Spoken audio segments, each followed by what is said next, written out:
Crowds have been cheering Ukrainian soldiers in Kherson as they entered the city for the first time since it was captured by Russia at the start of the war.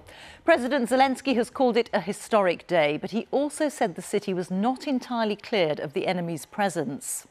Russia's retreat has been fast. It says they've pulled 30,000 soldiers out of Kherson. It's one of the biggest setbacks since President Putin launched the invasion of Ukraine in February. The Russian troops have retreated to new positions on the east bank of the river Dnipro.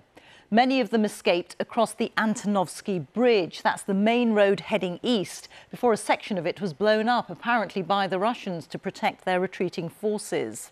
Our international editor, Jeremy Bowen, is in southern Ukraine, and he's been looking through the first pictures coming out of Kherson as the Russians abandoned it.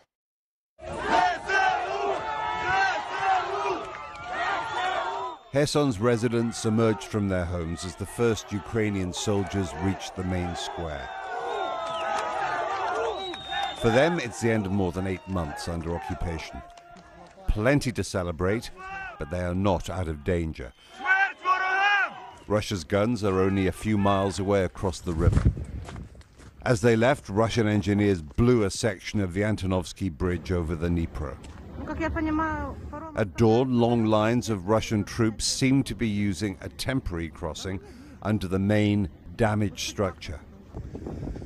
The Russian claim is that 30,000 soldiers and more than 5,000 pieces of equipment left Kherson before the bridges were blown.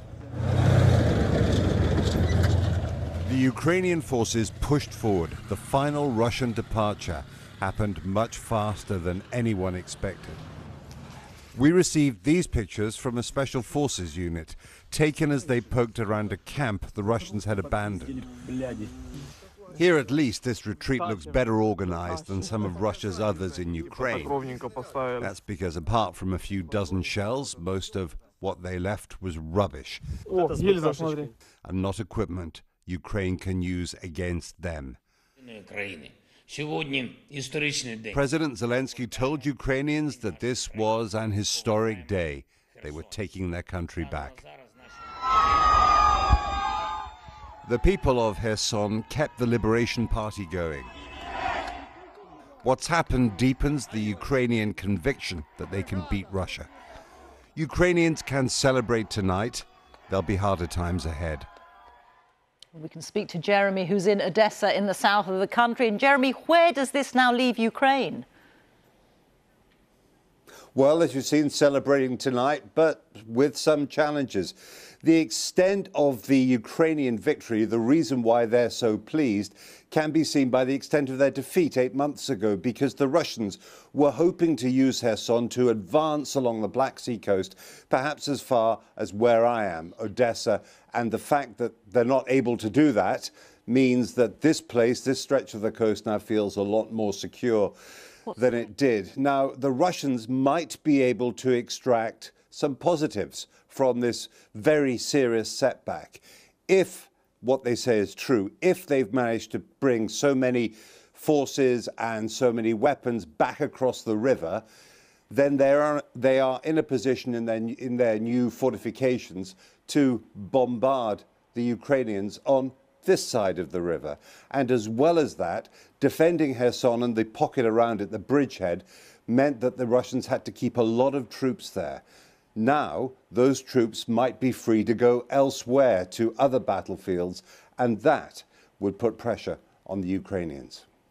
Jeremy, thank you. Jeremy Bowen there reporting from Ukraine. Let's speak now to our Russia editor, Steve Rosenberg, who's in Moscow. And Steve, how much of a blow is all this for President Putin?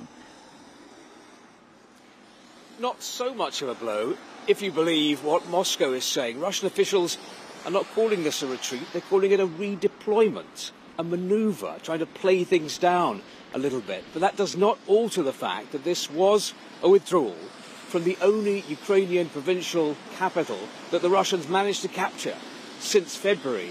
And it came just a few weeks after President Putin had declared that Kherson had become part of Russia forever. So yes, this is embarrassing, I think, for Vladimir Putin. It is a blow to the Russian president, which is probably why the Kremlin has been trying to distance him from the decision to retreat, because it knows that the pullback will be seen as a setback by many people in Russia. It doesn't want the president taking the flak.